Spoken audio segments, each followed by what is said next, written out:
बिस्मिल्लाहिर्रहमानिर्रहीम, अस्सलाम वालेकुम, good morning and welcome to morning with Juggan. आप सबको हम सब की तरफ से at morning with Juggan at Pakistan television network जुम्मा बहुत बहुत मुबारक हो। आज जब दुआएं करें, जब नमाज पढ़ें तो प्लीज़ हमें भी अपनी दुआओं में याद रखिएगा, हम भी आपको अपनी दुआओं में याद रखेंगे। आज मैं बात करना चाहूँगी एक बहुत ही इम्पोर्टेंट टॉपिक पे, और वो है लैंग्वेज यानी कि ज़बान। जैसे कि आप जानते हैं, ज़बान का इस्तेमाल किया जाता है अपने एहसासात, ख्यालात और अपने जज्बात को दूसरे लोगों तक पहुंचाने के लिए। लेकिन मेरे ख्याल से आजकल जो बहुत बड़ी प्रॉब्लम या जो बहुत बड़ा मसला आ रहा है वो ये है कि हम अपनी जो मदर टंग है, जो मादरी ज़बान है, उसको वो अहमियत नहीं देते तो देनी चाहिए। इसकी तरफ तो मैं आऊँगी, लेकिन एक ज़बान ऐसी ज़रूर है जो हम सब के बीच में कॉमन है और जिसको सबसे ज़्यादा इग्नोर किया जाता है, और वो है प्यार की बोली।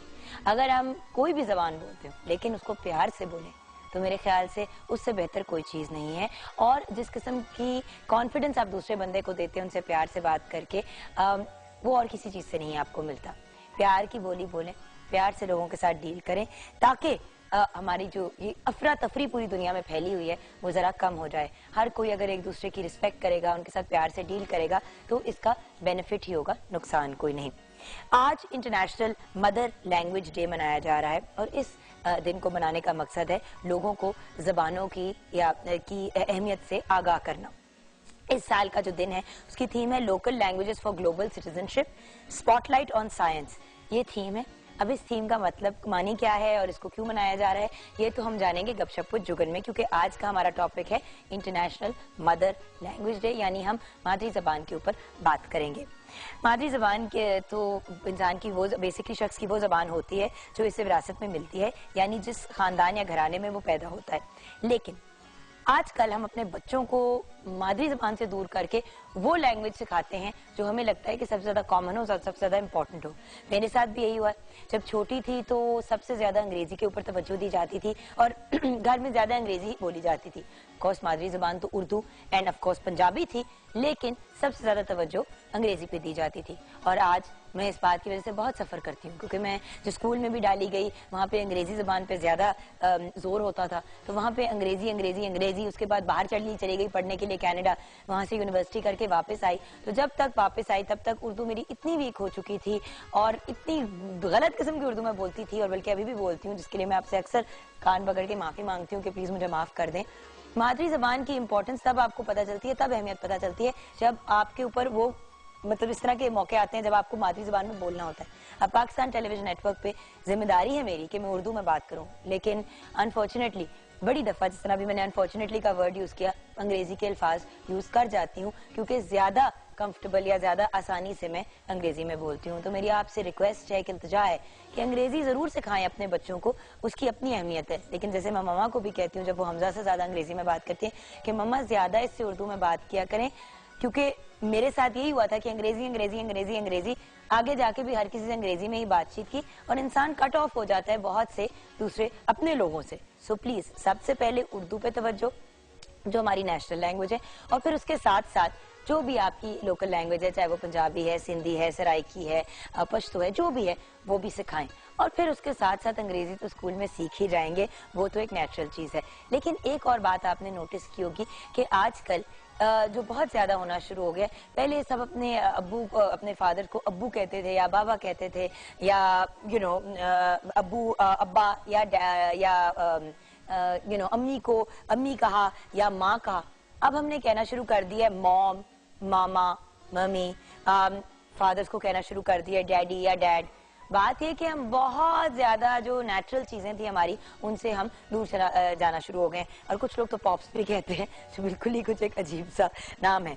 देखिए, गोरों में ये बात बड़ी नॉर्मल है और बड़ी नेचुरल है कि वो अपने पेरेंट्स को डैडी एंड मम्मी कहें या मॉम एंड डैड कहें। लेकिन हमारे यहाँ बहुत खूबसूरत लगता है। मैं छोटा होता था हमजा, तो वो मुझे अम्मी अम्मी कहता था, जो मुझे बहुत अच्छा लगता था। जैसे जैसे बड़ा होना शुरू हुआ, क्योंकि उसके इर्द गिर्द सारे उसके फ्रेंड्स जो है वो अपनी अम्मी को मामा कहते थे, तो वो भी मुझे मामा कहता है। कभी उसको बड़ा मेरे पे लाड है तो अम्मी कह देता है। लेकिन मेरे ख्याल से सबसे ज्यादा खूबसूरत लगता है जब बच्चा अपनी माँ को अम्मी कहे या फादर को अब्बू या बाबा कहे, जो मेरे ख्याल से ज्यादा अच्छा लगता है। लेकिन खैर ऑफ कोर्स हर बंदे का अपना एक ओपिनियन होता है। एक अंदाजे के मुताबिक इस दुनिया में 6,900 12 जबानें हैं, यानी 6,912 जबानें बोली जाती हैं, जिनमें से 500 से ज्यादा जबानें जो हैं वो अब खत्म हो चुकी हैं, जबकि पाकिस्तान में मुख्तलिफ लहजों के फराइक में 74 जबानें बोली जाती हैं। पाकिस्तानी की ऑफ कोर्स कौमी जबान उर्दू है, ये तो हम सब जानते हैं, लेकिन पाकिस्तान में सबसे बोले जाने वाली जबान जो है वो पंजाबी है, जिसे 48% लोग बोलते हैं, यानी कि ऑलमोस्ट 50%, जबकि 12% हिंदी बोलते हैं, 10% सराइकी, 8% उर्दू, 8% पश्तो, 3% बलोची और 2% हिंद को जबान बोलते हैं। तो ये कुछ फैक्ट्स हैं। कोर्स और हम जानेंगे अपनी मादरी जबान के बारे में और पाकिस्तान की डिफरेंट लैंग्वेजेस के बारे में, और इस साल की इंटरनेशनल मदर लैंग्वेज डे की जो थीम है उसके बारे में गपशप विद जुगन में। हमारी मादरी जबान हमारी शनाख्त होती है, हमारी आइडेंटिटी होती है, तो जहाँ माँ की एक सर्टन रिस्पेक्ट और रिगार्ड होती है, तो क्योंकि हमारा मुल्क हमारी माँ की तरह है, तो हमारी मादरी जबान की भी उतनी ही अहमियत और रिस्पेक्ट होनी चाहिए। ये मेरा ओपिनियन है, लेकिन आपसे भी आपका ओपिनियन जानना बहुत जरूरी है। 042992000628 पे आप कॉल कर सकते हैं, mj@ptv.com.pk पे आप ईमेल कर सकते हैं, www.facebook.com/morningwithjugan पे आप फेसबुक पे ऐड कर सकते हैं, 21 Mahmood Ghaznavi road PTV centre Lahore पे खतूत, और अगर आपने ट्विटर पे ज्वाइन करना है तो JUGGUNKAZIM पे ज्वाइन कर सकते हैं, और अगर आपने ऑफिशियल फेसबुक का पेज ज्वाइन करना है मेरा JUGGUNKAZIMOFFICIAL जुगन काज़िम ऑफिशियल पे आप ज्वाइन कर सकते हैं। अच्छा, क्वेश्चन ऑफ द डे, मादरी जबान यानी कि मदर लैंग्वेज की आपकी नज़र में क्या अहमियत है? मादरी जबान यानी कि जो हमारी मदर लैंग्वेज होती है उसकी आपकी नज़र में क्या अहमियत है? इस सवाल का जवाब आपसे ही लेंगे और आपके साथ शेयर करेंगे फेसबुक के सेगमेंट में। उसके बाद मुलाकात होगी शेफ मेजबीन से। एंड जैसे कि आप जानते हैं हम रूट्स वेजिटेबल वीक बना रहे हैं, तो आज की हमारा जो वेजिटेबल है वो है पोटैटो यानी कि आलू।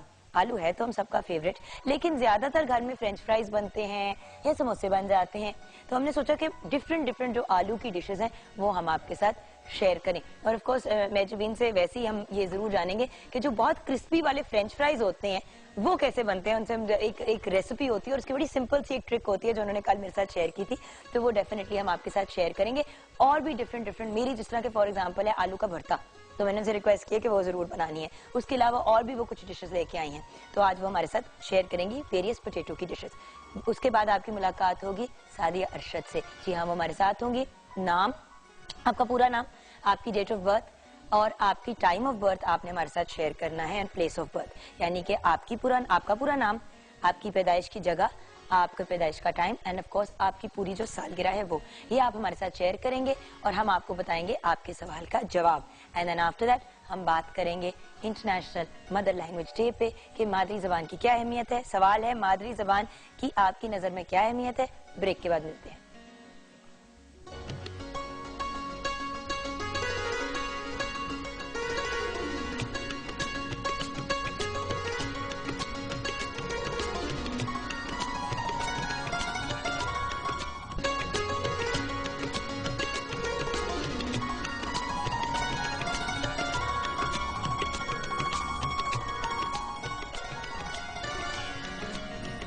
Welcome back from the break viewers.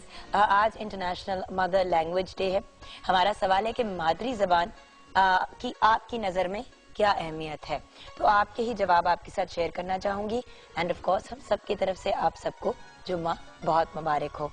Anwar मियाँ, मादरी जबान की अहमियत को एक ईंट की तरह होती है जो बिल्डिंग को की ईंटों इकट्ठे रखता है। अच्छा, बेसिकली फाउंडेशन का एक रोल जो है वो अदा करती है। जोएब हसन ने कहा है जो जबान आप ज्यादा बोलते हैं उसके अल्फाज का इस्तेमाल ठीक करके अपना ख्यालात और जज्बात का इजहार ठीक तरीके से कर सकते हैं। बिल्कुल ठीक आपने कहा। कॉलर भी हैं हमारे साथ, डॉक्टर अजमल नियाजी साहब हमारे साथ हैं, और इनसे बेहतर कौन हमें हमारे आज के सवाल का जवाब दे सकता है। अस्सलाम वालेकुम। वालेकुम अस्सलाम। क्या हाल है आपके सर? जी जी मेहरबानी, आप खैरियत से हो? मैं आपका प्रोग्राम कभी देखता हूँ, बहुत अच्छा। Thank you so much sir. अच्छा डॉक्टर, मुझे ये बताएं कि मादरी जबान की आपकी नजर में क्या अहमियत है?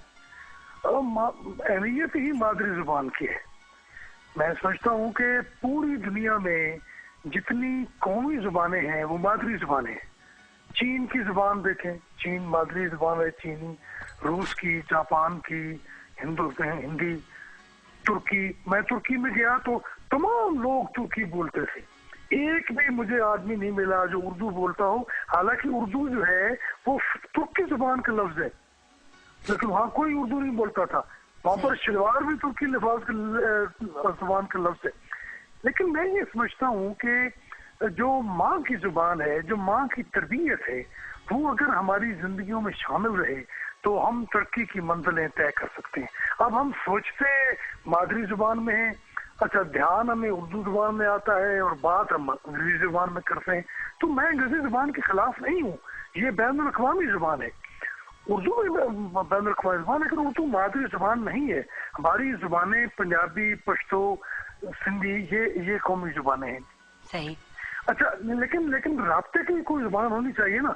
राब्ते की जुबान के लिए हमने उर्दू को मुंतखब किया, तो उर्दू भी तकरीबन हमारी मादरी जुबान बन चुकी है, क्योंकि उर्दू बोलने वाले, उर्दू स्पीकिंग लोग भी यहाँ हैं। तो इसमें कोई मुखालता या कोई तनाज़ा नहीं होना चाहिए। लेकिन मेरे ख्याल में जो आपने आज टॉपिक मुंतखब किया और जो पूरी दुनिया में बनाया जा रहा है वो बेहतरीन है। और मैं समझता हूँ कि दुनिया वाले भी इस बात को, इस मामले को समझते हैं कि मादरी जुबान अफजल है, मादरी जुबान बेहतर है, मादरी जुबान मुआविन है। देखिए, हम अपने मुल्क को मादर वतन कहते हैं, हम माँ धरती कहते हैं, हम अपनी जमीन को। तो माँ की जो हैसियत है उस पर गौर करना चाहिए। और वही बात है ना कि माँ की इज्जत सर आंखों पे, और जो लोग, मैं जैसे कि शुरू में भी कंप्लेन कर रही थी डॉक्टर साहब कि at the end of the day अगर मामा ने ज्यादा थोड़ी सी तवज्जो दी होती मेरी उर्दू के ऊपर और आपा की उर्दू के ऊपर और मेरे भाई की उर्दू के ऊपर, तो शायद आज उर्दू अंग्रेजी में उतनी फ्लुएंसी होती। बचपन में अंग्रेजी पे इतनी तवज्जो दी। आप जब आए भी इतनी दफा प्रोग्राम पे सर, तो मैंने आपसे शिकायत की कि देखें अब इस स्टेज पे, इस उम्र पे जब मेरा बच्चा उर्दू सीख रहा है तो मैं भी सही तरीके से कोशिश कर रही हूँ कि अपने तलफ़्फ़ुज़ को और थोड़ा सा बेहतर तरीके से पढ़ना सीखूं। वरना बड़ी प्रॉब्लम होती है। अपनी लैंग्वेज, अपनी मदर लैंग्वेज नहीं आप बोल सकते तो अंग्रेजी, जर्मन, फ्रेंच का क्या फायदा। बिल्कुल ठीक है। अब देखिए, एक और बात जो मैं बड़ी अहम बात करने वाला हूँ जुगन जी, वो ये है कि उर्दू जुबान हम बोलते हैं तो आधी अंग्रेजी बोलते हैं। अच्छा, उर्दू जुबान में अंग्रेजी के लफ्ज इस्तेमाल करने की क्या तुक है? नहीं तो इंग्लिश जो आजकल की जुबान हो गई है, आप अंग्रेजी बोलो। अच्छा, क्याज़ाज़म अंग्रेजी बोलता था, लेकिन जब उसने उर्दू बोली तो उसकी तकरीर में एक भी अंग्रेजी का लफ्ज नहीं था, एक भी अंग्रेजी का लफ्ज क्याज़ाज़म की उर्दू में नहीं था। उन्होंने बिल्कुल साफ सीधी उर्दू बोली। और ऐसी उर्दू आज हमारे जो हुक्मरान है, कोई भी हुक्मरान हो, आज का हो पिछला हो, तो सारे अंग्रेजी बोलते। बल्कि सदर जरदारी को तो उर्दू पढ़ना नहीं आती थी। जब वज़ीर आज़म नवाज शरीफ ने उर्दू में हल्फ लेने के लिए ख्वाहिश जाहिर की तो उन्होंने कहा जी मैं तो उर्दू पढ़ नहीं सकता। अब देखिए, जिस मुल्क का सदर जो है वो कौमी जुबान में और उर्दू मादरी जुबान भी तकरीबन हो चुकी है, वो हल्फ नहीं उठवा सकता, तो वो क्या वो सदर है। अच्छा देखिए ना, मैं सिर्फ एक सेकंड लूंगा आपका। मतलब मेरे आका मौला ने फरमाया कि माँ के कदमों तले जन्नत है। उन्होंने ये तखसीस नहीं फरमाई कि माँ जवान है, बूढ़ी है, मुस्लिम है, गैर मुस्लिम है, ईसाई है, मुसलमान है। माँ है। माँ सारी दुनिया की माँ जो है वो सबकी माँ है, माँ साझी होती है। तो माँ के कदमों तले जन्नत है। तुम अपनी माँ की खिदमत करो, माँ की जो तरबियत है उसका ख्याल करो, तो तुम्हारे लिए जिंदगी जो है वो जन्नत बन सकती है। तो मेरे ख्याल में ये बहुत अच्छी बात है और हमें इस पर गौर करना चाहिए। हमें पंजाबी की तरफ भी, उर्दू की तरफ भी तवज्जो देनी चाहिए। और टेलीविजन पर तो पंजाबी के प्रोग्राम भी होते हैं, उर्दू के प्रोग्राम भी बहुत अच्छे होते हैं। और उर्दू खालिसतन उर्दू बोलनी चाहिए जो उर्दू है। यानी वो लफ्ज़ जो हम अंग्रेजी में बोलते हैं वो उर्दू में भी है। या तो अच्छा जो डॉक्टर साहब टाइम बहुत कम है, हमने अब जाना है। Thank you so much for calling sir. आप you became a part of the programme, we really appreciate it. लेकिन हमें जरा आगे भी जाना है, बट जो आप बातें कह रहे हैं बहुत खूबसूरत और बहुत पते की बातें कह रहे हैं। थैंक यू सो मच, बहुत बहुत शुक्रिया। जी हाँ, अस्सलाम वालेकुम। वालेकुम सलाम। आप कुछ ऐड करना चाहेंगे? जुगन, वैसे तो कुछ रह नहीं गया, मगर यही कि मादरी जुबान की अहमियत बहुत ज्यादा है। बच्चा हो, बड़ा हो, बुरा हो, हर कोई अपने जज्बात का इजहार जो है वो बातचीत से ही करता है। अपनी इसी जुबान को खूब से खूब तर बनाए तो जिंदगी जो है वो बहुत जो है वो खुशहाल हो जाएगी। मैं यही कहूंगी। अच्छा, तो आते हैं अपनी आज की रेसिपीज की तरफ। बहुत से आलू रिलेटेड बातें बिल्कुल करनी है हमने। आज बिल्कुल हम तो आलू डे ही लगता है सेलिब्रेट करें इतनी। ये है ही आलू डे, क्या मतलब लग क्या रहा है, हम आलू डे ही सेलिब्रेट करें। बिल्कुल आज बहुत सारी चीजें बन रही हैं, आलू के समोसे, आलू के चीज रोल, और उसके अलावा आलू का आपका फेवरेट जो है वो मक्खन के बघार वाला भरता बन रहा है, और आलू के पराठे। आलू के पराठे नहीं बन रहे हैं। आलू के पराठे जुगन हर घर में बनते हैं, हमने इतनी दफा बनाए हैं। आज हम ये छोटी छोटी चीजों पे जो है फोकस करके कवर करेंगे। एक आलू का रायता भी बन रहा है, वो भी आपकी फरमाइश पे बन रहा है।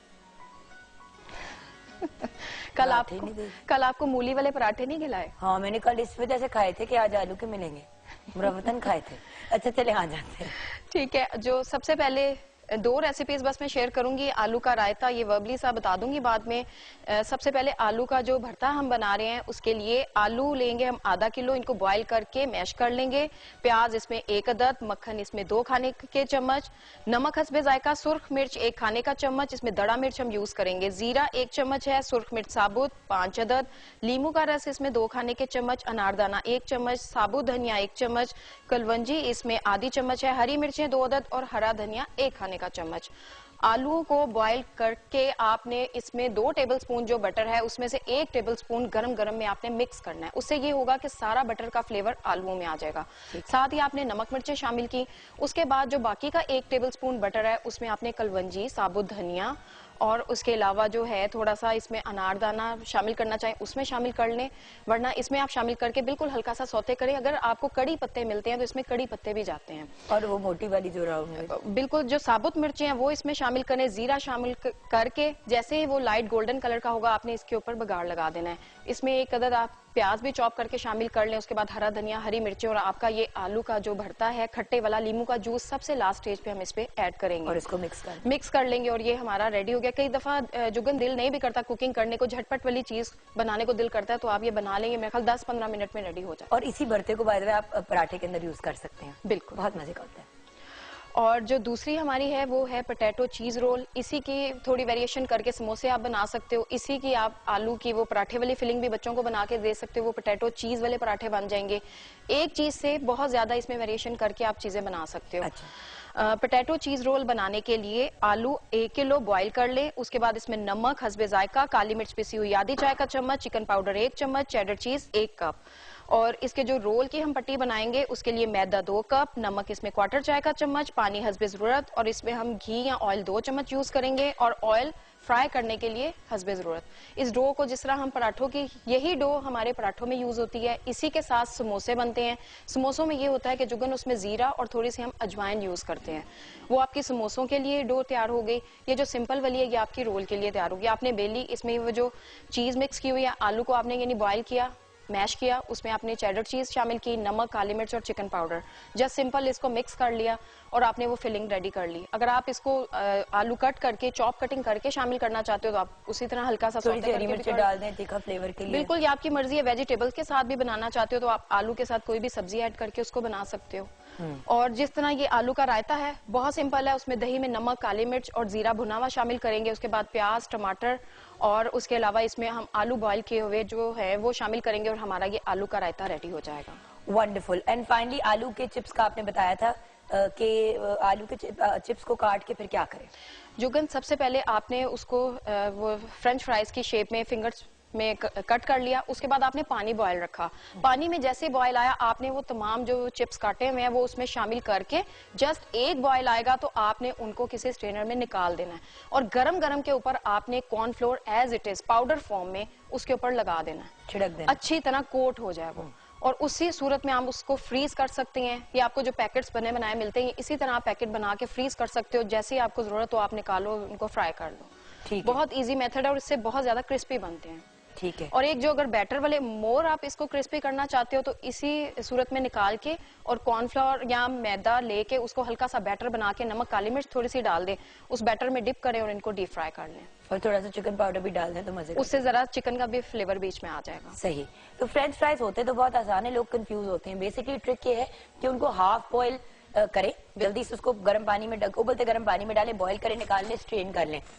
ऊपर उसके या तो आप कॉर्नफ्लावर डाल दें और उसको और थोड़ा सा नमक मिक्स करके और ऊपर से डाल दें, फ्राई कर दें, आपके क्रिस्पी वाले चिप्स रेडी हो जाएंगे। तो हम एक छोटी सी ब्रेक की तरफ जाएंगे। ब्रेक के बाद सादी अरशद हमारे साथ होंगी और उनसे जानेंगे आपकी किस्मत का हाल।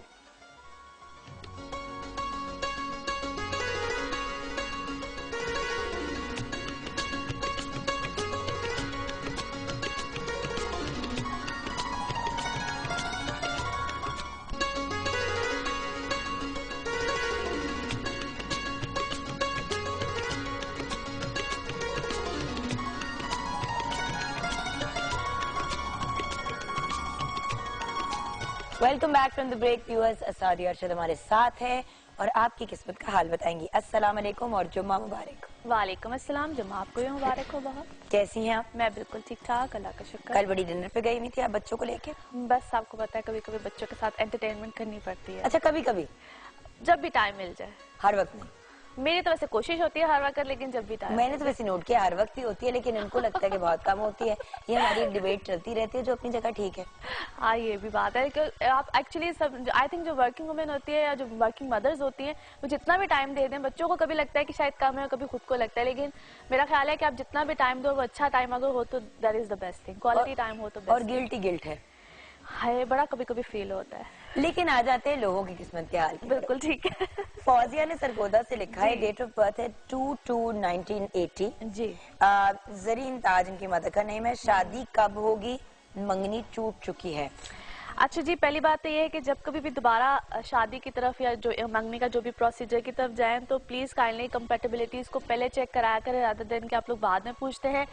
2014 जून जुलाई से लेकर 2015 जून जुलाई तक का टाइम पीरियड इनके लिए अच्छा है। इसी टाइम पीरियड में इनका रिश्ता तय पाना, एंगेज्ड हो जाना, रिश्ते में चले जाना, ऐसे मामला आ जाएंगे। परेशानी की कोई बात नहीं है, कंपैटिबिलिटी चेक कराइएगा। और अगर कोई ऐसा प्रपोजल आता है जिसमें एज गैप ज्यादा होगा तो उसको भी कंसीडर करना है, उसको भी चेक करना है, क्योंकि वहां पे भी हो सकता है इनके लिए कोई ना कोई बेनिफिशियल कोई मामला आ जाए। अच्छा, रफाकत अली 6/6/1992, गुलशन परवीन, कसूर, मलेशिया में हूँ मगर कोई काम नहीं मिल रहा, बहुत परेशान हूँ। ओके, पहली बात तो ये है कि इनको फॉरेन जाके अपने लिए जॉब या रिस्क की जो तलाश है वो यूं करनी ही नहीं चाहिए थी। हाँ, मुझे से लगता है कि इनकी वापसी हो जाएगी और अगले 4-5 महीनों तक, और उसके बाद जो होगा इनके लिए हो सकता है दोबारा आफ्टर 2 इयर्स कोई ऐसे सर्कमस्टांसेस बने कि ये बाहर जा सके। तब तक यहीं पे रह के काम करें। अभी मेरा उनको मशवरा ये कि मई जून तक जहाँ पे इस वक्त ये हैं वहाँ पे ट्राई करें। अगर कुछ होता है तो वेल एंड गुड, अदरवाइज इनकी वापसी हो। और एज भी इतनी कम है, कुछ हो ही जाएगा। अच्छा, शहरबानो का लेके उसके बाद हम स्टार्स की तरफ आएंगे। सबसे पहले शहरबानो 7/12/1990, रेहाना बीबी इनकी मदर का नाम है, फैसलाबाद से। मेरी शादी कब होगी? लव हो जाएगी। हाँ। पहली बात तो ये कि छोटी एज की शादी में इनको प्रॉब्लम आएगी, लिहाजा ये जब हो जाएंगी कोई 28-29 साल की तो तब जाके शादी स्टेबल रहेगी। आई नो कि ये जवाब सुनना अक्सर लोगों को पसंद नहीं होता है, उनके वो शायद ड्रीम्स और सब कुछ बहुत वो अर्ली एजेस में ज़्यादा होते हैं, लेकिन है मेरा इनको मशवरा ये है कि ये थोड़ा सा इस चीज़ को अगर डिले में ले जाए तो बेहतर है। वैसे तो इस साल के एंड तक इनका रिश्ता होता हुआ नजर आता है मुझे, लेकिन उस रिश्ते में कोई प्रॉब्लम आ सकती है, यानी कि रिश्ते का होना और उसका ख़त्म हो जाना। ज़रूर कंपैरिजन कराएं। और फिर दूसरी बात जो इम्पोर्टेंट चीज़ है वो ये है कि अगर इनका कोई डिले आता है या इनको कोई प्रॉब्लम आती है, रिश्ता होता है, टूटता है, अगर 1-2 बार भी अगर ऐसा होता है तो परेशान ना हो, इनकी किस्मत में ऐसी चीज है।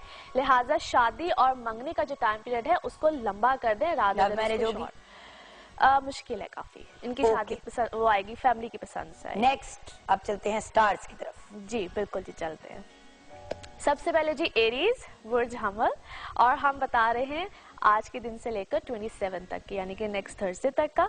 और इन लोगों के लिए जी ओवरऑल सर्कमस्टांसेस बेहतर है, लेकिन इस वक्त अच्छे खासे डुअल माइंडेड भी हैं, परेशानी भी आ सकती है। पर्सनल लाइफ में भी बहुत से प्लैनेट्स का 7th हाउस में होना ये कॉम्प्लिकेशंस लेकर आता है रिलेशनशिप्स में, आइदर पार्टनरशिप घर में हो या बाहर की पार्टनरशिप यानी कि वर्क पार्टनरशिप, दोनों में कहीं ना कहीं मेजर प्रॉब्लम्स आ सकते हैं।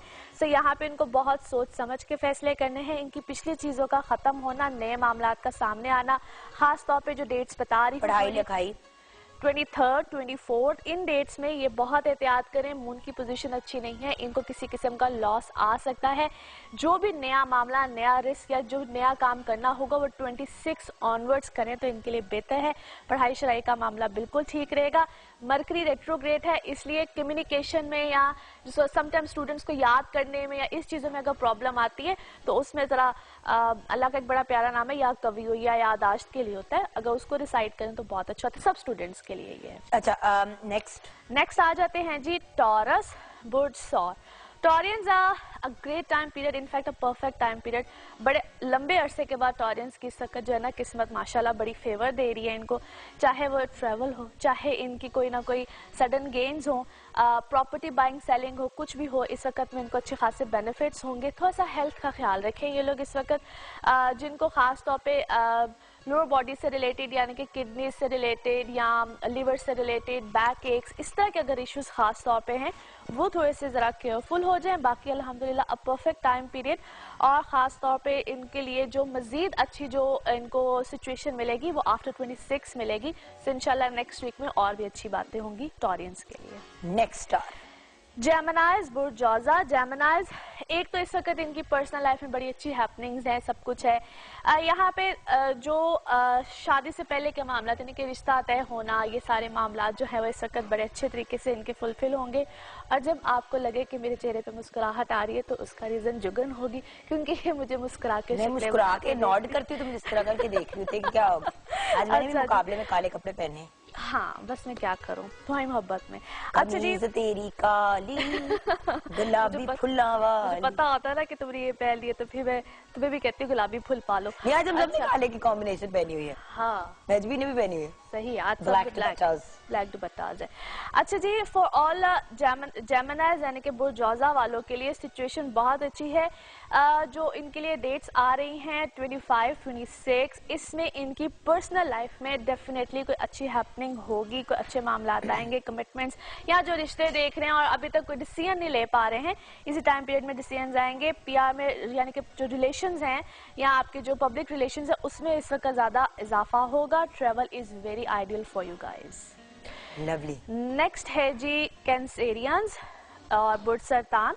कैंसेरियंस इस वक्त थोड़ा सा कॉम्प्लिकेशंस, चीज़ें उलझेंगी ज़रूर। जो ख़ास तौर पे इनकी फैमिली लाइफ है या पेरेंट साइड है, वहाँ पे थोड़े से या घर में जो छोटी छोटी नोक झोंक, जो चिख चिख वाला जो सीन है वो ज़रा रहेगा। इसमें इनके अपने मिजाज ही बहुत ज़्यादा रहेंगे हाई, और कहीं ना कहीं बहस में चले जाना, कुछ इस तरह की चीज़ें इनको बार बार प्रॉब्लम देंगी। सो वहाँ पे थोड़ा सा ख्याल रखें। इस वक्त इनके जो मिजाज हैं ख़ुद के लिए थोड़ा सा प्रॉब्लम, समटाइम्स आपके अपने मिजाज हमारे खुद के लिए प्रॉब्लम्स बन जाते हैं। सो कुछ इस तरह की सिचुएशन है। एनीवे ठीक हो जाएंगी। 26 के बाद इनके लिए चीज़ें काफ़ी बेहतर हो जाएंगी, चाहे वो पर्सनल लाइफ हो चाहे वो और चीज़ें हों। एज सन इनके है इस वक्त 8th हाउस में। सो थोड़ा सा जो इंजरीज, वुंड्स या कोई अगर इस तरह की कोई सिचुएशन आती है उसमें ख्याल रखें। ख़ास तौर पे इस टाइम पीरियड में थोड़े से सदकात दें, ताकि थोड़ा सा जो एक टफ टाइम इनके ऊपर चल रहा है उसमें थोड़ी सी खैरात तो रेगुलरली देनी चाहिए। बेशक जो कहते हैं ना नजर का एलिमेंट, मतलब मैं ये नहीं कहती कि है नहीं है, वो अपनी जगह है चीजें, बट बात ये है कि जनरली जब आप अच्छा करेंगे तो आपके साथ अच्छा होगा on a very basic level. Actually क्या होता है कि समटाइम्स आप बहुत प्रोमिनेंट हो रहे होते हो, ऐसे लोगों की नज़रों में आए हुए होते हो, तो बेहतर होता है कि अगर आप सदकात देते हो, तो वैसे भी कहते हैं सदकात बहुत सी बलाओं को टालते हैं, तो बेशक इसमें बहुत ज़्यादा रिलीफ मिलता है इंसान को। सही। अच्छा जी, उसके बाद आ जाते हैं लियोज बुर्ज असद। इस वक्त लियोज के लिए बहुत अच्छे हालात है, बेहतर चीज़ें भी हैं। अदर देन दिस के ये थोड़ा सा अगर उलझे ना और कश्मकश में ना जाएं कि मुझे करना चाहिए कि नहीं करना चाहिए। ओवरऑल इस वक्त सिचुएशन बहुत फेवर भी देगी। नई पार्टनरशिप्स आएंगी। जो लोग वर्क पार्टनरशिप के हवाले से ज़रा थोड़े से कंसर्न है उनके लिए नई पार्टनरशिप्स हैं। जो लोग ट्रेवल करना चाह रहे हैं, this is a good time period. Students के लिए बहुत अच्छा टाइम पीरियड है। अच्छे रिजल्ट्स, अच्छी चीज़ें, एडमिशन्स अच्छे आगे मिलने, इस तरह की चीज़ें आएंगी।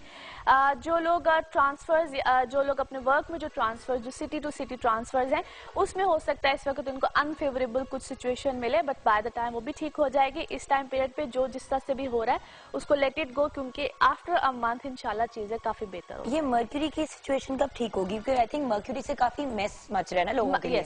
मर्क्यूरी रेट्रोग्रेड है, जिसको हम रुजत की हालत या उल्टी चाल कहते हैं, उसको अरबी में रुजत की हालत कहते हैं। ये जो इस वक्त, क्योंकि इसको मर्क्यूरी रिलेट करते हैं कम्युनिकेशन से, तो लोगों की बातचीत या जो डिफरेंट हर एक पे वेरी करता है कि उसके बर्थ चार्ट में क्या पोजीशन है, तो वो कहीं ना कहीं आपको प्रॉब्लम्स देते हैं। समटाइम्स ऐसी बात नहीं करनी होती है, लेकिन सो कहते हैं ना स्लिप ऑफ बेसाख्ता मुंह से निकल जाती है। बिल्कुल ऐसे ही है, ऐसे ही हो रहा है। अच्छा, एनीवे कुछ दिनों में ठीक हो जाएगा by the end of this month. अच्छा जी, उसके बाद आ जाते हैं वर्गोज बुर्ज सुम्बला। वर्गोज इन लोगों के लिए ओवरऑल बहुत अच्छे मामलात हैं। 26 तक वीनस की ऐसी पोजीशन है, कोई भी चेंज, पर्सनालिटी चेंज, कोई भी ऐसा मामला हो वो आ सकता है। उसके बाद इनकी पर्सनल लाइफ बहुत बेहतर हो जाएगी, या जो इनकी मिसअंडरस्टैंडिंग्स रिलेशन में आ रही थी वो भी ठीक हो जाएंगी। एज जिस तरह भी आप मरकरी की बात कर रहे थे, तो जो होते हैं ये सुम्बला वाले, इनका लॉर्ड ही मरकरी होता है, तो इनके लिए बहुत से मामला, यानी कि ये खामखोलजने है, मिसकम्युनिकेशन है, किसी को कुछ कह दिया, किसी से किसी बात पे लड़ पड़े, कोई इनको मिसगाइड करेगा, बहुत सी चीजें होंगी। तो इस टाइम पीरियड में सही डायरेक्शंस में तो it's more better, by the time चीजें ठीक हो जाएंगी। लेकिन इस वक्त में इनके इर्द गिर्द ही कुछ लोग हैं जो इनके लिए बहुत स्यापे और रोले डाल के बैठे हैं। अफराज एंड तफरीज के नोट पे हमें ब्रेक लेंगे। आपको हम सबकी तरफ से जुम्मा बहुत मुबारक हो। ब्रेक के बाद जब वापस आएंगे तो बाकी के सितारों का हाल और ऑफ कोर्स कुछ और लोगों के जायचे, हमारे साथ रहिएगा।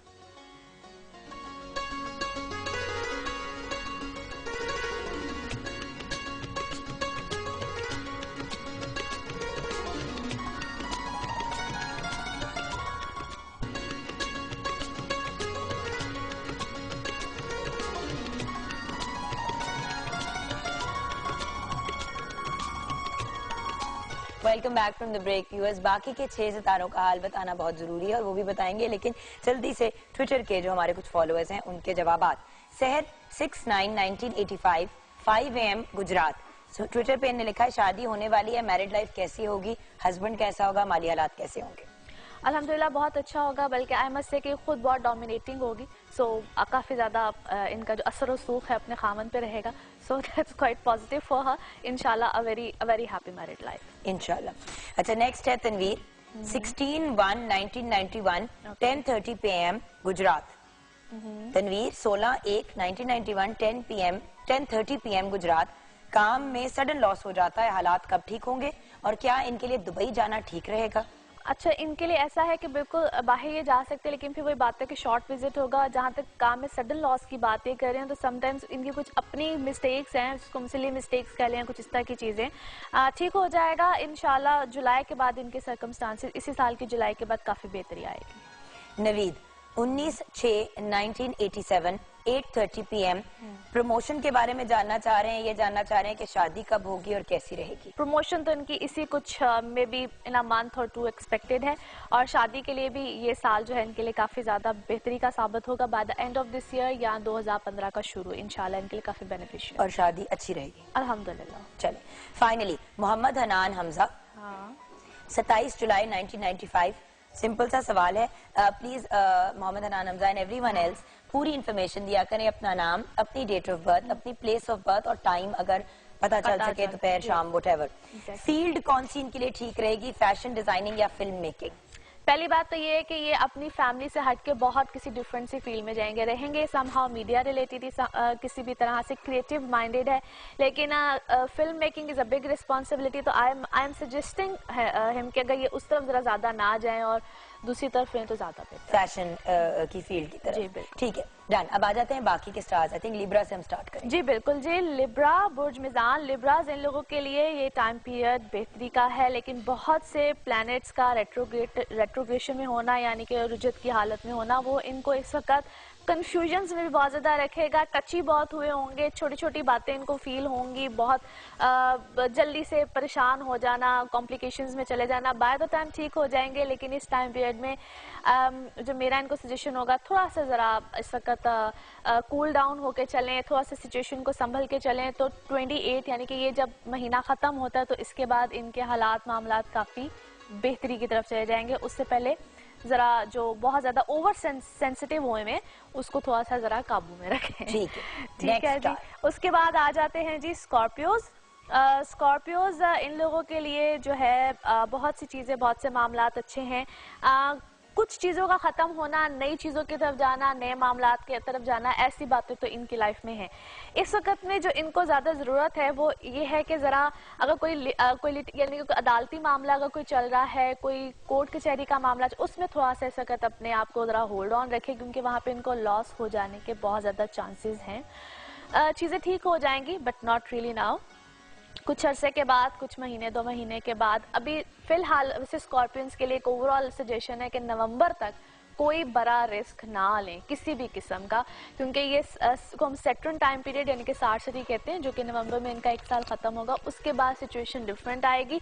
वैसे तो birth chart, personal birth chart पे बहुत वेरी करता है, लेकिन और ओवरऑल स्कॉर्पियंस को ये सजेशन है कि वो इस वक्त बहुत बड़े रिस्क हाथ हौला रखें। नेक्स्ट अप, उसके बाद आ जाते हैं जी सजिटेरियंस, बुर्ज कौस। इन लोगों के लिए भी ओवरऑल एक तो पर्सनल लाइफ अल्हम्दुलिल्लाह बड़ी अच्छी रहेगी, कुछ 26 के बाद जो जुनून भूत सवार हैं इनके ऊपर मोहब्बत के, उनका ज़रा मिजाज टेम्परामेंट ज़रा हल्का होगा इस वक्त में।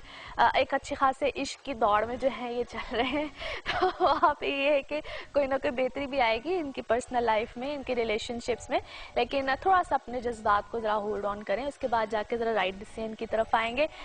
बाकी किसी भी किस्म का कोई इन्होंने कोई ऐसा काम करना हो जिसमें कोई एग्रीमेंट्स, कोई साइन, कुछ इस तरह की चीज़ें हों, उसमें थोड़ा सा केयरफुल रहें। खाने पीने को वैसे कह दिया सादिया कि ये नहीं करना, तो ये तो मतलब सबके काम रुक जाएंगे। मैंने कब कहा है सबको?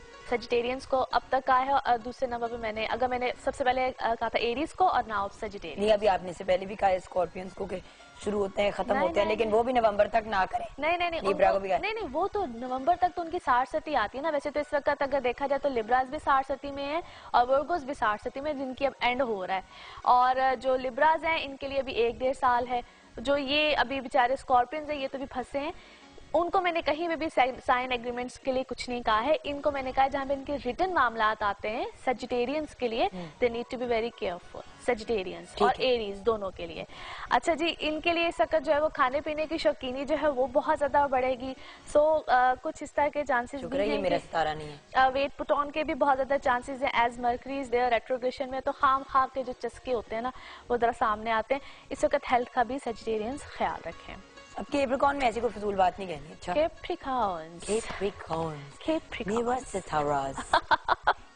अच्छा जी, कैप्रिकॉर्न ओवरऑल पहले से बहुत बेहतर सिचुएशन है, मगर आफ्टर 26 मजीद बेहतरी आएगी। जो होल्ड ऑन पे चीजें हैं जिसका भी आप ब्रेक में भी जिक्र कर रही थी, उसको भी होल्ड ऑन, वो एग्जिस्ट करनी चाहिए, उनकी एग्जिस्टेंस इस वक्त इंपॉर्टेंट है। 26 के बाद चीजें आपकी जो है वो इंशाल्लाह ताला बहुत बेहतर हो जाएगी, क्योंकि 22 के बाद या 21 के बाद जो सिचुएशन थी उसमें अगर कोई चीजों का खत्म होना होता तो वो ओवरऑल खत्म हो गई होती। So if things are carrying on, स्यापा का पीरियड खत्म हो गया। हाँ। अब बस 26 तक सिचुएशन बेहतर हो जाएगी और उसके बाद चीजें इम्प्लीमेंट होना शुरू हो जाएंगी इंशाल्लाह। ओवरऑल चीजें बेहतर हैं, as such there is just nothing negative. सिर्फ इस वक्त में जरा जज्बात और गुस्से में आपने आके तो बहुत से फैसलों को इधर से उधर नहीं करना है। बाकी trust me, a very good time period, और इंशाल्लाह जिस तरह मैंने कहा कुछ दिनों के बाद और मजीद अच्छे मामलात इंशाल्लाह आएंगे सामने। ठीक है जी, अच्छा जी। उसके बाद आ जाते हैं जी एक्वेरियंस। एक्वेरियंस इन लोगों के लिए बुर्ज दिलो, इन लोगों के लिए ओवरऑल तो सिचुएशन बहुत अच्छी है, name fame status things are getting better. कुछ जो इनके और इन्होंने इस टाइम पीरियड में खास तौर पे अगर कहीं पे कुछ दुश्मनियाँ, कुछ इस टाइप की चीज़ें या कुछ जो रकीब टाइप लोग होते हैं वो कोई इर्द गिर्द थे, उनके ऊपर अच्छे खासे इन्होंने इस वक्त ज़रा गालिब हो गए हैं। सो ये इनके लिए पॉजिटिव नहीं जी, आपका अगला तो ये इस वक्त इनके लिए काफी पॉजिटिव चीज है। और बाकी ये है कि एज अ जुपिटर इनके है इस वक्त 5th हाउस में। सो काफी ज्यादा बेहतरी आएगी रिलेशनशिप्स में, शादी या कोई चीजों को ये लोग प्लान कर रहे हैं तो वहां पे इनकी लाइफ में कोई अच्छी हैपनिंग आखिरकार आ ही जाएगी। अच्छा जी, उसके बाद आ जाते हैं लास्ट हमारा जो ज़ोडिक साइन है पाइसेस, बुर्ज हूत। अच्छा, तो आपकी सालगिरह कब हुई? क्योंकि देखिए ये तो कुछ आगे पीछे ही आने वाली है। हाँ, ये मेरी 16 मार्च है। अच्छा, यानी कि अभी दूर है। हाँ, अभी दूर है, क्योंकि मेरे भाई की कल है। अच्छा, मेरी बहन की 28 को है, नेक्स्ट फ्राइडे। आप सब भी शेयर करेंगे, आप सबकी सालगिरह। हाँ बिल्कुल। अच्छा जी, पाइसेशंस इन लोगों के लिए ये टाइम पीरियड बार प्रॉब्लम्स कॉम्प्लिकेशंस लेकर आता है, as Mars into the 8th house, जो कि इनको इनके माशाल्लाह जो कुछ होते हैं ना दोस्तनुमा दुश्मन भी होते हैं, वो इनके ऊपर इस वक्त अच्छे खासे जो है वो प्रॉब्लम्स के बाइस मुझे क्यों देख के बोल रही हो? ओह कम ऑन यार। अच्छा, और वहाँ पे मैं तुम्हें देखती ही। अच्छा, वहाँ पे जो है थोड़ा सा इनको प्रॉब्लम आ सकती है, थोड़ा सा जो टाइम पीरियड है इनको टफ मिल सकता है, क्योंकि जो लास्ट प्रीवियस जो फ्यू वीक्स भी गुजरे हैं उसमें इनको सो कहते हैं कि मिसकम्युनिकेशन इस तरह की चीजें आई होंगी जब से मरकरी की रेट्रोग्रेशन चल रही है। Any how things will be better, क्योंकि आफ्टर 26-27 इनके लिए मामला काफी ज्यादा पॉजिटिव हो जाएंगे। अच्छा, आ जाते हैं कुछ और जायचों की तरफ जी। मोहम्मद नवीद हैं 4/3/1983। मोहम्मद नवीद जिन्होंने रावलपिंडी से लिखा है 4/3/1983। ज़हूर अनवर मदर का नाम है। शादी कब होगी? रिश्ता आता है लेकिन मगर टूट जाता है, बहुत परेशान हूँ। ओके, 4/3/1983। अच्छा जी, रिश्ता आता है मगर टूट जाता है। इसका एक तो पहली बात यह है कि अभी इससे पहले जो खास तौर पे इनके लिए 2-2.5 साल थे, अगर उसमें कुछ इस तरह के मामलात होते रहे हैं, बल्कि इनका तो अभी तक अच्छी बात यह है कि इनका कोई भी निकाह नहीं हुआ है, उनके निकाह का भी टूट होता तो वो भी शायद टूट जाता। एनी हाउ, जब भी इनका आगे कोई प्रपोजल है, काइंडली एक तो करवाइएगा कंपैरिजन, और 2015 जून जुलाई के बाद हालात मामला ज्यादा बेहतर होंगे, तब जाके कोई डिसीजन लीजिएगा, और काइंडली कंपैरिजन जरूर कराइएगा, क्योंकि फर्दर भी हो सकता है आपको इस तरह की कॉम्प्लिकेशंस आ सकती हैं। अच्छा, कमर अमानत ने लिखा है, कमर आपने 2-3 दफा लिखा है ट्विटर के, बता भी दें आपने सिर्फ अपनी डेट ऑफ बर्थ भेजी है, तो सिर्फ डेट ऑफ बर्थ पे तो मुश्किल हो जाता है, बट ठीक है, आपको जितना जनरल बता सकती हैं बता दीजिएगा। कमर अमानत नाम है। 1 जून 1996 स्टडी के बारे में बता दें। वैसे प्लीज कोशिश किया करें कि मतलब एक तो पूरी इन्फॉर्मेशन देना, आप लोग डिमांड करते हैं कि जवाब दें, जवाब सिर्फ तब दे सकते हैं जब आप इन्फॉर्मेशन पूरी दें। और खास तौर पे जब कोई एक क्वेश्चन हो ना, उसका जवाब देना जरा इजी होता है। एनीवे, ये टाइम पीरियड थोड़ा सा इसके लिए टफ है, जो कि नवंबर 2013 से ऑनवर्ड्स इसको कॉम्प्लिकेशंस प्रॉब्लम्स आ रही हैं, खास तौर पे अपनी एजुकेशन के मामले में। जल्दी जो है अपनी एजुकेशन को छोड़ देना या उसमें कोई कॉम्प्लिकेशंस का आना, इनका कोई यानी कि पढ़ाई में कोई गैप आएगा या फिर अपनी कोई लाइन को चेंज करेंगे कुछ ना कुछ, लेकिन इनकी एजुकेशन वाली जो साइड है वो अच्छी खासी प्रॉब्लम वाली मुझे नजर आती है, लिहाजा उस पर इनको अच्छा खासा कॉन्सेंट्रेट करने की जरूरत है। और हमें एक अच्छी खासी ब्रेक लेने की जरूरत है। आपका बहुत बहुत शुक्रिया, थैंक यू सो मच। आपसे मुलाकात होगी हफ्ते की ब्रेक के बाद इंशाल्लाह, और देखते हैं कि 26 के बाद मेरे हालात कितने को बेहतर होते हैं। कहती तो रहती है, पिछली बार इसने 20-21 कहा था, अब कह रही 20-21 में मसाइल जो हैं वो जो निकलने थे वो निकल गए। खैर, ये मैं इसे ब्रेक में लड़ती हूँ, आप लोग भी एक ब्रेक लें। आपको बहुत बहुत जुम्मा मुबारक हमारी तरफ से, पूरी पाकिस्तान टेलीविजन नेटवर्क की तरफ से। मिलते हैं नन्ही मुन्नी सी बड़ी सी ब्रेक के बाद।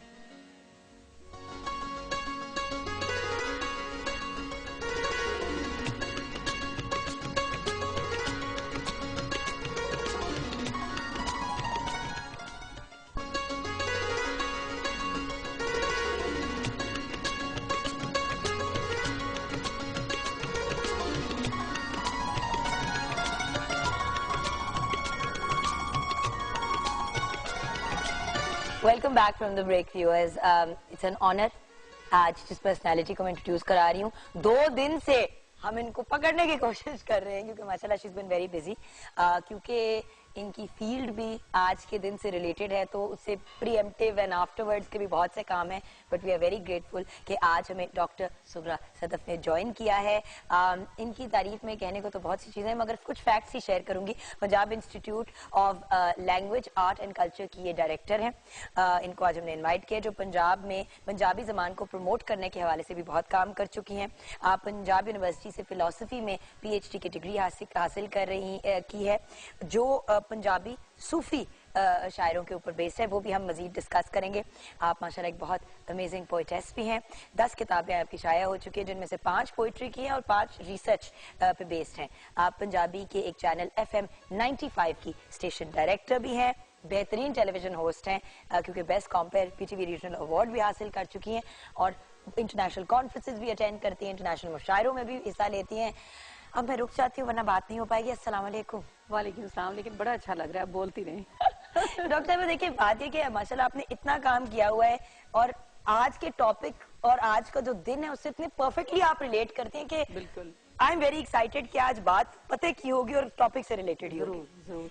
सबसे पहले तो मदर लैंग्वेज कौन सी होती है? मेरी जैसे कि पंजाबी फैमिली में बोली जाती है, उर्दू भी बोली जाती है, बट क्योंकि मैं पाकिस्तान में पैदा हुई हूँ तो क्या मैं मेरी उर्दू है लैंग्वेज, पंजाबी कौन सी है मेरी लैंग्वेज? मेरे ख्याल है कि जुगन ये बड़ा क्लियर होता है कि मदर लैंग्वेज वैसे तो कहा जाता है माँ बोली, लेकिन माँ बोली दरअसल धरती की जुबान है, जमीन, जिस जमीन के साथ आप वाबस्ता हैं।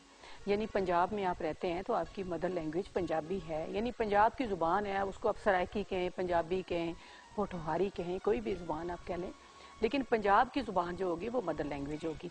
अगर आपको बाय चांस अगर आपको घर में अंग्रेजी बोलते हैं तो आपको अंग्रेजी बोली गई, लेकिन उसका मतलब ये नहीं कि मदर लैंग्वेज आपकी अंग्रेजी हो गई, क्योंकि आप इस धरती की बेटी हैं, तो आपकी मदर लैंग्वेज वही होनी चाहिए जो पंजाब की जुबान है। तो मदर लैंग्वेज के हवाले से बड़ी कंफ्यूजन्स भी हैं, और इस हवाले से तो फिर उर्दू क्या हुई? क्योंकि उर्दू तो कहते हैं हमारी नेशनल लैंग्वेज है, तो नेशनल कंफ्यूजन जुगन, पंजाब के हवाले से बड़ी ज्यादती हुई शुरू से ही। तो एक मैं बात ये क्लियर करूं कि जब पाकिस्तान बना था तो उससे पहले पंजाब भी एक 4 इकाइयां थी और जो पहले से मौजूद थे, हजारों साल की तारीख थी। यानी पंजाबी जुबान में आप देखें हमारे पास 1000 साल का अदब मौजूद है। और पंजाब भी मौजूद था, बलूचिस्तान, खैबर पख्तूनख्वा, सिंध, ये 4 इकाइयां थी। इन्होंने मिल के पाकिस्तान बनाया। पाकिस्तान ने पंजाब को नहीं बनाया, पाकिस्तान ने खैबर पख्तूनख्वा को नहीं बनाया, बलूचिस्तान को नहीं बनाया, सिंध को नहीं बनाया। इन 4 इकाइयों ने मिलकर फैसला किया कि हमने इकट्ठे रहना है और एक मुल्क में रहना है। अब जब इकट्ठे रहने का फैसला किया तो उस वक्त ये करता धरता ने फैसला किया कि अब इन पर एक जुबान हम सिर्फ लागू करेंगे और बाकी इनकी जुबानें छीन लेंगे। यानी जो जुबानें आप हजारों सालों से बोलते आ रहे हैं, जो आपका कल्चर है, जो आपका विजडम है। और आज भी 48% हमारे मुल्क में पंजाबी बोली जाती है। पंजाबी बोली जाती है और उनको छीन के उनके ऊपर एक जुबान लागू की गई। और जब जुबान लागू कर देते हैं, अब मैं किसी जुबान के खिलाफ नहीं हूँ, मैं खुद उर्दू में भी लिखती हूँ, लेकिन ये कि जब जुबान लागू की गई, अब देखिए मेरी दादी जो है वो एक हाफजा है, एक उसमें सूफी शायर की हाफजा है, या वो है नहीं है, लेकिन मैं कह रही हूँ उनको बहुत सारे शेर याद है। तो जब आपने कह दिया कि सिर्फ उर्दू पढ़ने वाला बंदा पढ़ा लिखा है, तो वो तो उसी वक्त जाहिल हो गई ना। नहीं, बट डॉक्टर साहब एक और बात भी है ना, तो सबकी राब्ते की जबान अगर एक कॉमन लैंग्वेज रखी जाए, इसके ऊपर आपको पता है बड़ी डिबेट हुई है और इट्स अप फॉर डिबेट और हम अग्री कर सकते हैं टू डिसएग्री। बट देखें, अब अगर कोई शख्स हिंदी में बोलता है और आप पंजाबी को लागू कर दें एज ए नेशनल लैंग्वेज, तो वो भी प्रॉब्लम हो जाती है। मैं नेशनल लैंग्वेज की बात नहीं कर रही, मैं कह रही हूँ कि उर्दू को रहना चाहिए, राब्ते की जुबान रहना चाहिए, लेकिन इस वजह से नहीं रहना चाहिए कि आप उनकी जुबानें छीन लें, यानी पंजाबी को खत्म कर दें और उर्दू को। अब देखें कनाडा में हाँ जी फ्रेंच बोली जाती है मॉन्ट्रियल में, ठीक है, मतलब क्यूबेक के प्रोविंस में, लेकिन क्योंकि वहां पे मैंने एक अरसा गुजारा है, वहां पे फ्रेंच और अंग्रेजी दोनों सिखाई जाती है।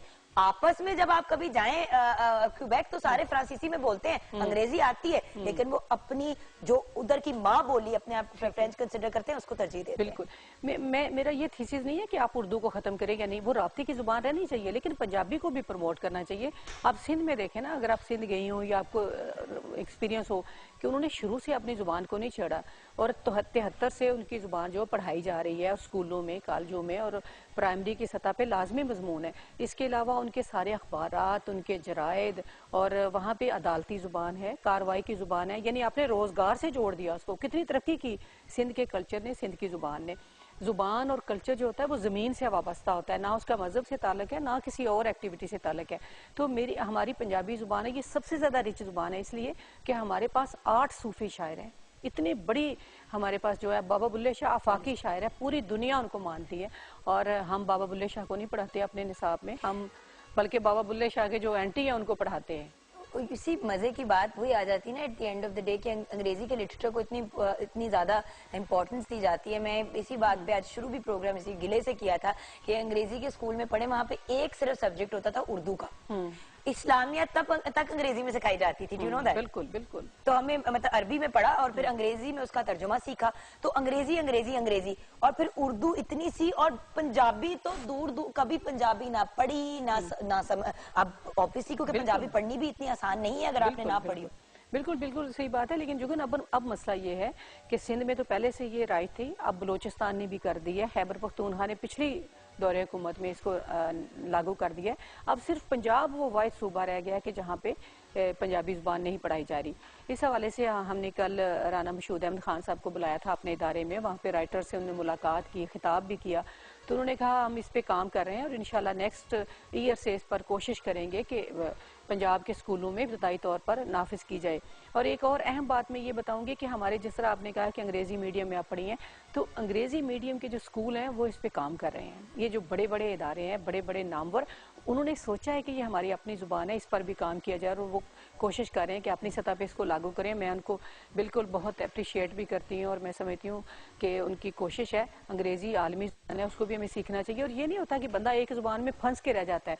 आप जितनी जुबानें बोलेंगी, जितनी जुबानें सीखेंगे, इल्म हासिल करेंगे। और ये फैक्ट है कि छोटी उम्र में, जैसे जब बच्चे छोटे होते हैं, आप उनको 15 जबानें भी सिखाना चाहे तो आसानी से सिखा सकते हैं, आगे जाके प्रॉब्लम होती है। बिल्कुल। मैम एक छोटी सी ब्रेक लेनी है, ब्रेक के बाद जब वापस आएंगे तो आज के दिन क्या इवेंट्स किए जाएंगे, क्या तकरीबात की जाएंगी, घर पे हम क्या कर सकते हैं अपनी मादरी जबान को प्रमोट करने के लिए? अंग्रेजी तो स्कूल में सीख लेंगे, उर्दू भी सीख लेंगे, तो हमारी जो मादरी जबान है उसको घर पे कैसे प्रमोट किया जा सकता है? कोई टिप्स अगर आप खवातीन जो घर पे हैं, जो फादर्स हैं, उनको दें, ये सब कुछ छोटी सी ब्रेक के बाद।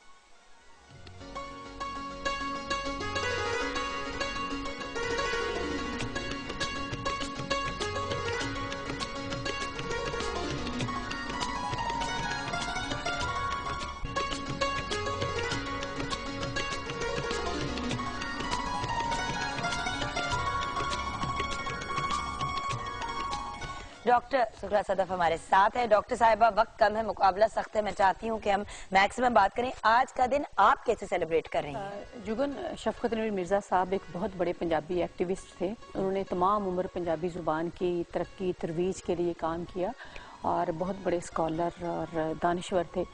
तो वो कोई 2 साल पहले उनकी वफ़ात हो गई है। तो हमने उनके हवाले से शफकत नवीर मिर्ज़ा अवार्ड शुरू किया है। पिछले 21 फरवरी को हमने पहली दफ़ा ये अवार्ड, उसके साथ 1 लाख रुपया जो दिया, वो मुश्ताक सूफ़ी साहब जो कि पंजाबी के बड़े एक्टिविस्ट हैं और शायर हैं, दानिश्वर, उनको दिया। आज दूसरा अवार्ड हम दे रहे हैं और गवर्नर पंजाब इंशाल्लाह चौधरी सरवर साहब शाम 5 बजे ये अवार्ड देंगे एक स्कॉलर को और एक्टिविस्ट को। उसके साथ हम एक म्यूज़िकल इवनिंग कर रहे हैं शाम को, जिसमें बाबर न्याजी और जावेद न्याजी होंगे। तो कल हमने 3 सेशन किए 21 फरवरी के हवाले से कि माँ बोली और जो इब्तदाई तालीम है उसमें वज़ीर तालीम चीफ गेस्ट थे। इसके अलावा एक हमने किया कि पंजाब के जो फ़न, सकाफ़त और आर्ट है और मीडिया का, तो पीटीवी के लोग भी शामिल थे उसमें और सारा जो मीडिया हमारा इस वक्त है उसमें वो शामिल था। और हमने क्या कि पंजाबी ज़ुबान को वक्त देना चाहिए अखबारात में भी और इलेक्ट्रॉनिक मीडिया में भी। और फिर तीसरा ये था कि पंजाबी ज़ुबान और कल्चर के बारे में जो कुछ हमारे दिमागों में, दिलों में कन्फ्यूजन्स हैं उनको दूर की जाएँ। यानी पंजाब का जो विरसा है उस हवाले से अब देखें, हज़ारों साल की तारीख मैंने पहले आपको बताई। हमारे जो ईडियम्स हैं, जो अक़वाले ज़री हैं, जो हमारे इसी तरह मुहावरे हैं। अब एक मुहावरा आप बोले ना तो उस पर आप एक तकरीर पूरी उसके पीछे है। तो वो मुहावरे जो हैं वो हज़ारों सालों के तजर्बों से हैं। अगर आप पंजाबी ज़ुबान को छोड़ देते हैं तो उनको ख़त्म कर देते हैं। आप देखें, अगर अपनी ज़ुबान से आप जुड़े रहते, आज जो हमें दहशत गर्दी और इज्जत पसंदी नज़र आती है वो नहीं आती। इसलिए कि हमारे सूफ़ी शायरों ने कभी भी किसी इंसान को दूसरे इंसान से कमतर जाना ना बरतर, वो सब लोगों को एक जैसा जानते हैं, वो किसी भी मज़हब से हों। बुल्ले शाह की बात करें, मियाँ मोहम्मद की बात करें, तो उन्होंने इंसानियत का और इखलाकी अक़दार का दर्स दिया। तो इस हवाले से मैं समझती हूँ कि पंजाबी ज़ुबान की तरक्की की तरफ हमें जुड़ना चाहिए, क्योंकि ज़मीन से आप उठ जाएंगे तो आप खला में आपकी पहचान ही कोई नहीं, आप कहाँ जाएंगे। अच्छा, मगर एक पॉइंट ऑफ क्यूरियोसिटी, क्योंकि आपका इतना इंटरेस्ट है लैंग्वेज में and you are a student of languages, तो आप कितनी लैंग्वेजेस बोल लेती हैं, समझ लेती हैं? जी, मैं सबसे पहले तो यही बताऊं, आपने भी पहले कहा था कि पंजाबी पढ़नी मुश्किल है। तो मैं जब एमए तक पढ़ रही थी तो मैं पंजाबी ना पढ़ सकती थी ना लिख सकती थी, क्योंकि मैं भी उसी सारे सिस्टम का हिस्सा हूँ कि मेरा अगरचे ताल्लुक गांव से है, हमारे घर में पंजाबी बोली जाती थी, लेकिन मुझे लिखना पढ़ना नहीं आता था क्योंकि मैंने स्कूलों में नहीं पढ़ी थी। फिर मैंने एमए में जाकर मुझे जब शऊर आया, जब मुझे पता चला मेरा हक क्या है, मुझसे क्या छीना गया है, तो फिर मैंने पंजाबी पढ़ी और मुझे कोई 10 दिन भी नहीं लगे कि मैं फ्लुएंटली पंजाबी पढ़ने भी लगी और लिखने भी लगी। उसके बाद मैंने पंजाबी की तरफ मैं आई और मैंने काम किया है। आप देखिए जुगन, एक मैं छोटी सी आपको बात बताऊंगी। हमारा जो सिलेबस है, जिस तरह आपने अंग्रेजी में पढ़ा या उर्दू में पढ़ते हैं, आप उर्दू में अगर आप पढ़ेंगे तो लखनऊ की तारीख पढ़ते हैं, लखनऊ के शायर पढ़ते हैं। अंग्रेजी में आप पढ़ते हैं हम कीट्स और सारे ब्राउनिंग और सब उनको, मिल्टन को उनको पढ़ते हैं, रॉबर्ट फ्रॉस्ट। अब उनकी नज़में जो है वो बर्फबारी पे है, नवंबर का है, दिसंबर। हमारे यहाँ तो वो मौसम नहीं है, हमारे यहाँ मौसम है सावन। अब मेरे निसाब में सावन के बारे में होने चाहिए कि सावन के झूले हैं, सावन का मौसम क्या है। अब हम अंग्रेजी महीनों का जब नाम लेते हैं तो उसके साथ तारीख जुड़ी हुई है वहाँ की, हमारी तारीख नहीं जुड़ी हुई। हमारे अस्से कत्ते पो माँ आएगा तो हमें पता चलेगा ये कटाई का मौसम है, ये बारिश का मौसम है, ये सर्दी का, ये गर्मी का है। ये सारी चीजें हमारे हाफजे और हमारे इर्द गिर्द से जुड़ी हुई हैं। क्योंकि हम जब दिसंबर की बात करते हैं तो सिटिंग इन लाहौर, जो बर्फबारी का कॉन्सेप्ट हमारे जहन में आता है वो हमसे रिलेटेड नहीं है, वो प्रॉब्ली मरी एंड अप नॉर्थ के एरिया से बिल्कुल सही। तो इस हवाले से मैं समझती हूँ कि ये हम सब का फर्ज है कि हम अपनी जुबान की तरफ लौट कर चलें और उस पर काम करें। अच्छा, आपने कहा जुबानें कितनी बोलती, सॉरी, तो मैं पंजाबी जुबान बोलती, लिखती, पढ़ती हूँ, उर्दू, अंग्रेजी भी मेरी ठीक है। क्योंकि सारी भाई दुनिया में आपने गई तीनों कवर कर ली ना, आप अपनी माँ बोली बोल लेती हैं, आप अपनी नेशनल लैंग्वेज बोल लेती हैं और इंटरनेशनल लैंग्वेज भी बोल क्योंकि लेती हैं। सारी दुनिया मुझे घूमने का मौका मिला है, तो ज़ाहिर है फिर अंग्रेज़ों से बात करनी पड़ती है, तो वो आ ही गई है अंग्रेज़ी थोड़ी बहुत। और इसके अलावा मुझे सिंधी की समझ है, मैं पढ़ भी लेती हूँ, समझ भी लेती हूँ। और बाकी जो हिंदको वगैरह ये तो थोड़ी मिलती जुलती है ना, सिर्फ पश्तो ज़ुबान नहीं मुझे पाकिस्तान के हवाले से आती, और वो मेरा दिल करता है कि मैं कभी ज़रूर सीखूँ। और एक मैं आजकल एक कायदा मुरतब कर रही हूँ जिसमें चारों ज़ुबानों के जो बुनियादी लफ्ज़ हैं वो हम करेंगे, पश्तो, सिंधी, बलोची और पंजाबी के, ताकि अगर एक वर्ड आप बोलते हैं तो आपको पता चले पश्तो में इसको क्या कहते हैं। कुछ बुनियादी चीज़ें हमें आपस में पता चलें ताकि हमारे दरमियान अमांगी बढ़े। हमांगी इससे बढ़ेगी, खाली दूसरी ज़ुबानों से नहीं बढ़ेगी। What a beautiful message थी। Thank you so much doctor साहिबा, बहुत and शुक्रिया। good luck today। I know कि आज आपका बड़ा मसरूफ दिन है और प्रॉब्ली कल का दिन भी, क्योंकि ये बिल्कुल इंशाल्लाह पहले भी और बाद में भी और ड्यूरिंग भी बहुत मसरूफियात होती हैं। तो थैंक यू, आपने अपने बहुत बिजी स्केड्यूल में से हमारे लिए टाइम निकाला। बहुत शुक्रिया। एंड शेफ मेजमी, सब कुछ रेडी हो चुका है, आपको नजर आ ही रहा है, देख लें। रायता भी रेडी है और समोसे हैं, रोल हैं और भरता, सब कुछ रेडी हो चुका है। वंडरफुल। तो अब मेरे ख्याल से मैं आपको यही कहूंगी कि you should have a great weekend, और वीकेंड पे को एंजॉय करने और स्टार्ट करने से पहले हम जरूर ये कहेंगे कि 10 में है कुछ खास। आइए देखते हैं नेस्ले एवरीडे टी पार्टी।